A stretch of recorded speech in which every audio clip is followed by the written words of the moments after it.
Good morning, good evening, how's it? And maybe even a good night for you. It's Breakfast Leftovers 2022. It is, in fact, February the 4th. I hope you're good. I hope you're having a very wonderful day. Today, we are on a different venue. We totally broadcasting live from somewhere else. And this place is awesome. It's called Mapela Glassworks. And they do all kinds of glazing that you may need. Yes. Now, in this awesome venue that I already told you about on, I think it was the 1st of February, was that they also have a kitchen. And they have this amazing menu and they make great food. It's really delicious. It's divine. In fact, I'm quite addicted to their gottas. And well, what a gotta is, it's basically you have like fries, well, chips with all different kinds of meat inside of it. And sometimes you take a loaf of bread and you can put it in 4 slices, which is basically a quarter of a loaf, and that's how it gets its name, Kota. But of course, when you are within the Kasi, the hood, the villages, everywhere you go, it's gonna have like its own different kind of name. There's Sipa, Klo, Ke, Bani Chow, and of course they call it that way in places like Durban. And if you go to India and you ask for a bani chow, they're gonna look at you very weird.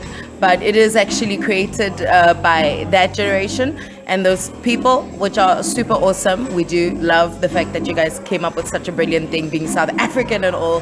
So Kota is very South African.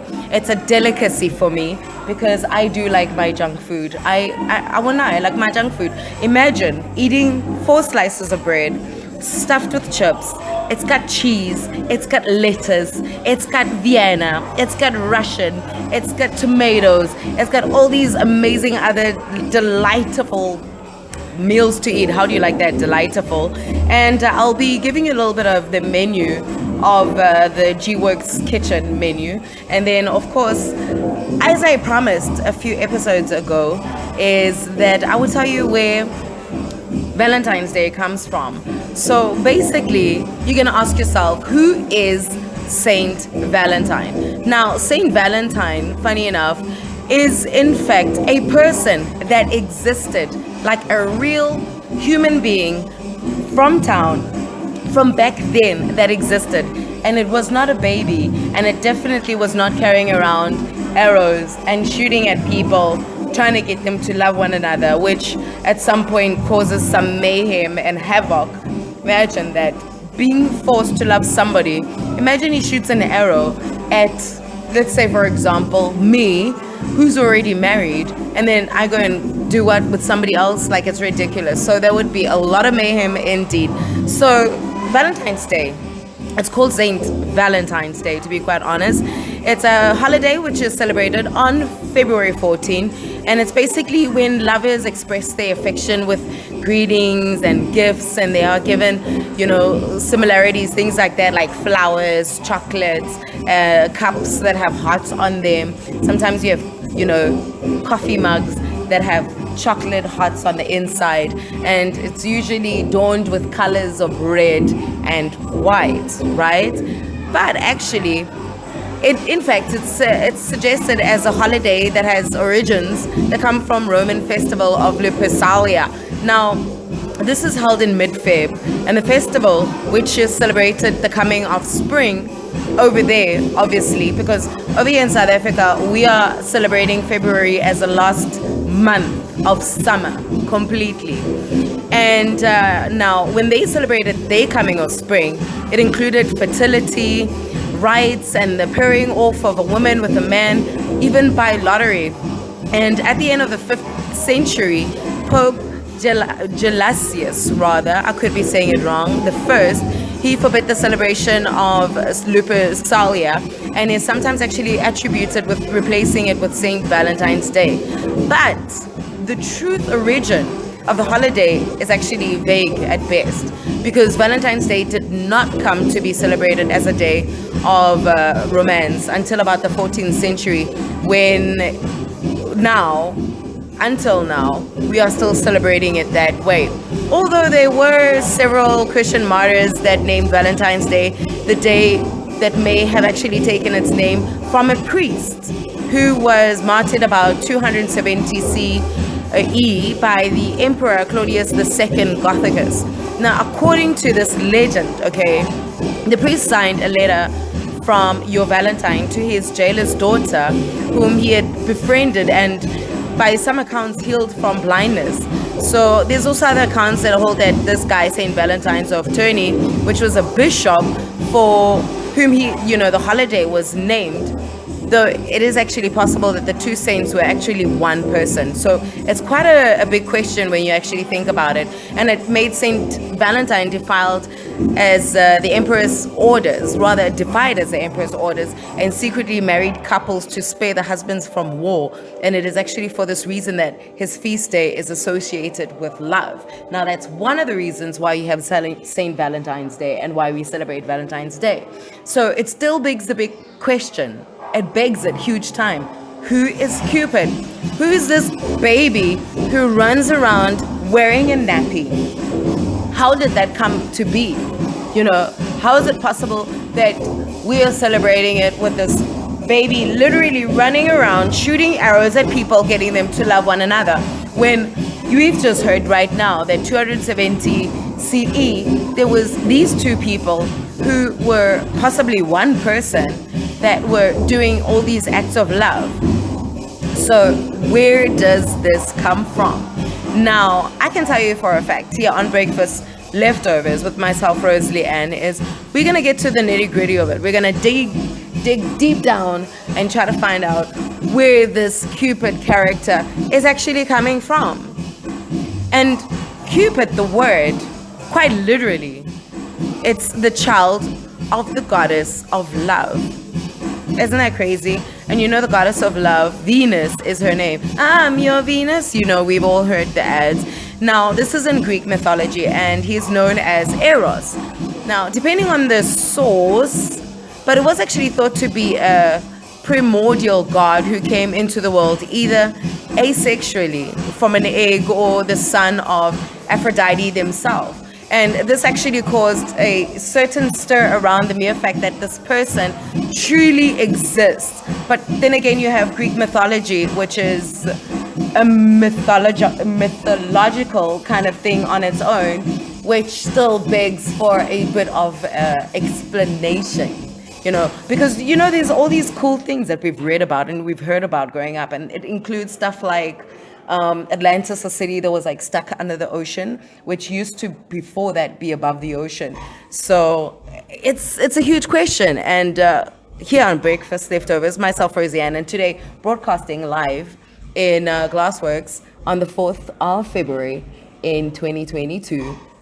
We're gonna get to the nitty gritty of this because we gotta know. We gotta know all of this stuff. We gotta get all the answers. We gotta be in the clear, because one thing we know for sure is every single year on Feb 14, which is Valentine's Day, as it's marked by, us, it's also marked by shades of pink, flowers, chocolates, romantic movies. There's wine, there's images of magical baby boys who flies around shooting arrows. And it's kind of weird. Okay, well, I guess not kinda. I think it's very, very weird. But despite his infant form, that baby, widely known these days as Cupid, began a long time ago as a mythological life as a man. And believe it or not, this man was quite the hot throb. Yeah, I know, right? He had more power than any god.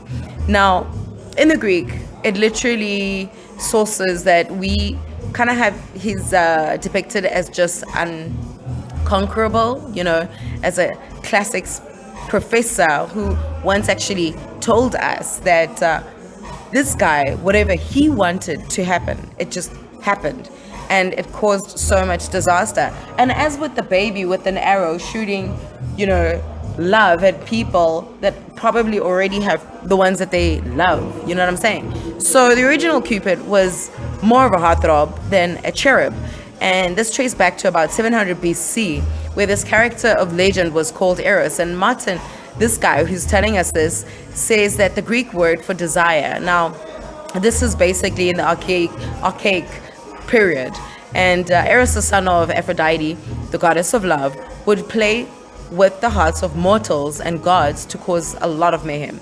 And this is how it was depicted as a young man. That kind of makes sense because, like a baby is immature, doesn't quite understand what love is. For them, they're just getting a kick out of seeing this person, loving that person. So it kind of makes sense when you actually put it that way.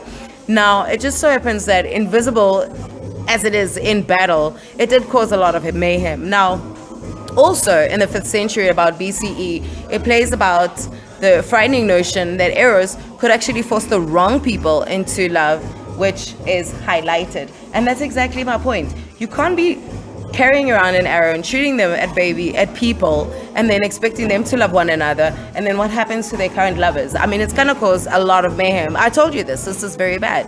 So this is pretty far off from the modern depiction that we have, but though it does have its similarities in a sense, and obviously it does lead to tragedy, whereas in real life, let's just say you have a crush on somebody, you like them or you fancy them and you want to be with them forever and ever and a day, and it just so happens that that does not happen. And so on Valentine's Day, you write them a card or you send them a gift, a beautiful, lovely gift that says, I love you, or would you be my Valentine, which is basically a much better way than saying, I love you. And it is actually, when you think about it, better to get a card that says, can you be my Valentine, rather than I love you from a complete stranger, right? It makes a whole lot of sense.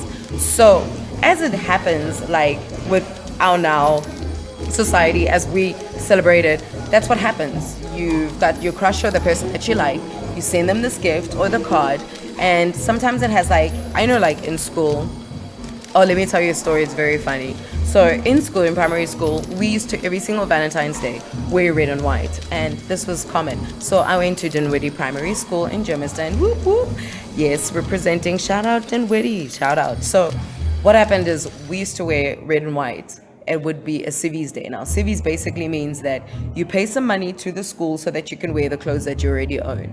It's kind of weird, right? It's because, we wear school uniform as opposed to other parts of the world where they get to go to school in their regular clothes anywho. So basically, we would bribe the school with like 2 Rand or 5 Rand or 10 Rand, depending, and they would allow us to wear our own clothes. But on Valentine's Day, there was a catch. And on the catch was that it had to be something that was either red or white or both. Do you understand what I'm saying?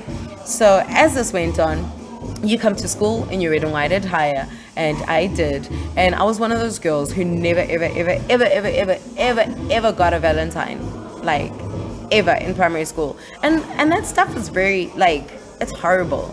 Can you imagine? Like, you see people around you getting all these roses and chocolates and flowers and whatnot, and you have a crush, like maybe in your class or in some other class, and you just friend zoned with them for the rest of your life, because every single Valentine's Day you're just crossing and wishing and hoping that they would give you something, and it doesn't happen. It's just horrible. It's horrible. It's so much pressure, especially you find in some schools what they do is they have a basket on every single table that the child is sitting on, and within this basket you're supposed to drop something in there to that person, and it can be done anonymously or it can be done with your name on it. And sometimes, like I said, you get a card that says, will you be my Valentine?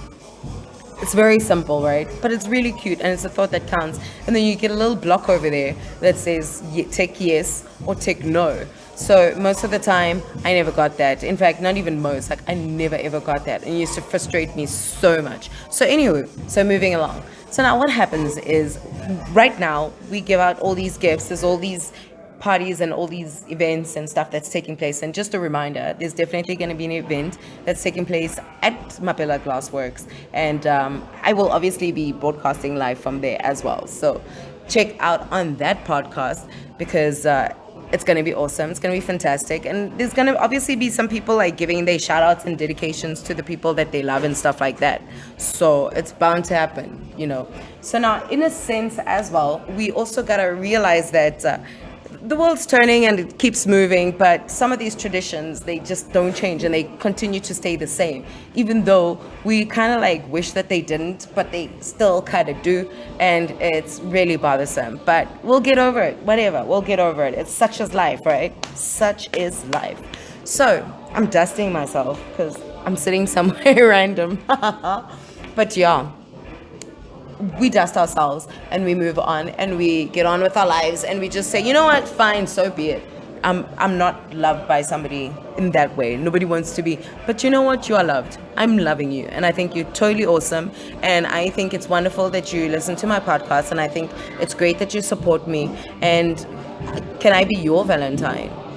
You know, remember that on the 14th of February 2022 that I, Rose-Leigh-Anne, was your Valentine. And this is me, Rose-Leigh-Anne, from Breakfast Leftovers. So it's a big deal. So you can walk around and tell everybody about it. And you can even go like on my socials and find pictures of me. I have no problem. And then you can put it on your phone as a screensaver or whatever, and you can tell your friends like, this is my Valentine and this is her podcast. And then if you actually really want to do that, like really, really, really want to do that, just, you know, remember that I am married, but I'll totally be your Valentine for that day, you know, just to get, you know, the people that are like me in your life out of the way, and so you can floss a little bit, you know. You understand what I'm saying? But love is good, and we need to share it, and we need to experience it, and we need to address it when we are not experiencing it from our loved ones. And you know, there's things like love languages, and I'm going to get into that in the coming week as well, because this is our last podcast for this week. But I'm definitely going to get into love languages very soon, as it's something that we do really need to openly talk about with our partners, with ourselves. And when you actually think about it, and once I've delved into what it is and why it's there, you're going to find that even choosing a person who's going to be with you for the rest of your life, or for the right now, it'll be something that works out for you and that person. Because, you know, many times you find yourself in a relationship where you're giving like 110%, and maybe the guy's giving himself like less than that, you know, giving you rather less than that. And those things need to be addressed. You know, it needs to be fair, and there has to be a kind of exchange going on, even if they're giving you less than what you're giving them.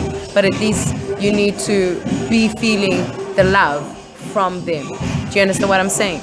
Because you may find that, ooh, you know what, let me just leave it for that time when we have this conversation. So we are podcasting rather live at Mapela Glassworks, and it's fantastic. Like, the venue is great. I'm sure you've seen like already how the place looks like in previous podcast videos on YouTube.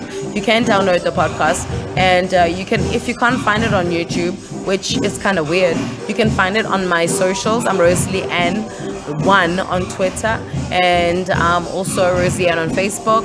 I've got Rose-Leigh-Anne with Breakfast Leftovers, or on Breakfast Leftovers rather, and that's also a Facebook group, which I allow you to put pictures up and, you know, do whatever you want to do with it, because it's not, you know, a group is not a group with one person. It's a group because it's got a whole lot of people, and that's what we're going to be, a whole lot of people. So now I did promise that I was going to share the menu for G-Works Kitchen, and I tell you, like, the food here is amazing, and they do deliver, and I think it's fantastic that I get to eat here, and it's just literally around the corner from where I stay, so it's great. I mean, like I mentioned, there's dipatlo, which is a gota, which, like I said, is that quarter bread. That's where it gets its name from, and they stuff it up with chips, and also all these other goodies like cheese and egg and meat, like Russians, Viennas, Polonies, and so forth.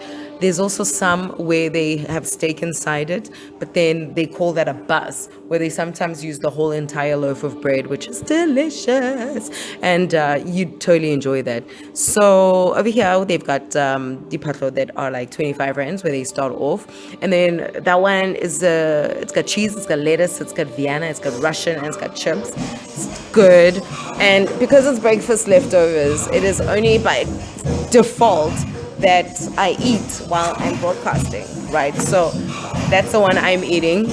And then there's also the a 30 rand one, which has an egg added onto that. And then also a 35 rand one. So good. It's got all of that, including cucumber, and it's just amazing. I mean, there's also like food. If you don't like bread, there's meals that have like a pap and a lot of meat. There's wings, there's ribs. There's a lot of delicious things to choose from. There's also steak here. Obviously wings, that's chicken. There's platters here as well. For cool people. Oh, so good. It's so good.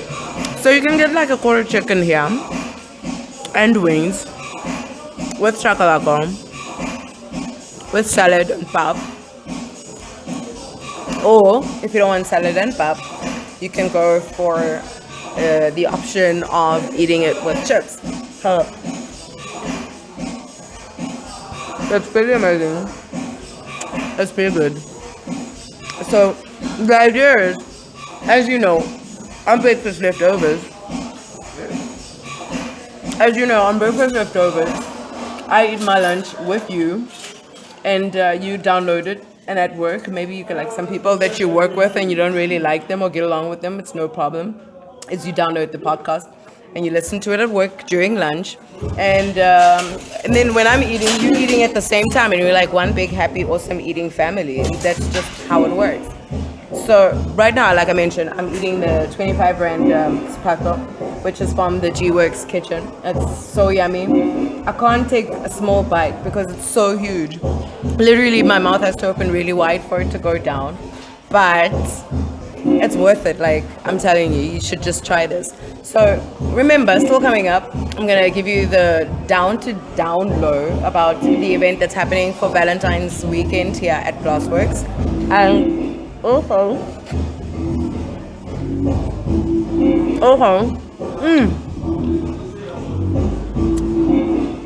wow, their Russians are really nice.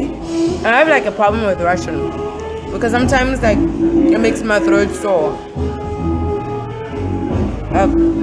Very, very sore. But over here, these Russians, they don't do that. They don't have like that negative effect that I usually get with most places and food, when it comes to Russian. The food is good when typical germaphobe eats without wondering about sanitizer and stuff. It's weird, right? It's really weird. But it's because the food is so good. Like, it's not their fault. It's totally their fault because they make their food so delicious. Anyway. Whew. I'm full. And the irony is, I only ate like half of it. That's why I say food is amazing. And it's big portions. And it's satisfying. So, on Valentine's weekend, even before, and they open Monday to Monday. And they always have their kitchen open. And they're always serving up an awesome storm. And the vibe is also quite vibey and it's awesome. And you can totally take part in it as well. So you get here, you enjoy yourself, and make sure you subscribe, like, share. Please, we really appreciate that. And we think you're awesome and we think you're fantastic. And you should continue being awesome and being fantastic. So for myself, Rose-Leigh-Anne, on Breakfast Leftovers, ciao.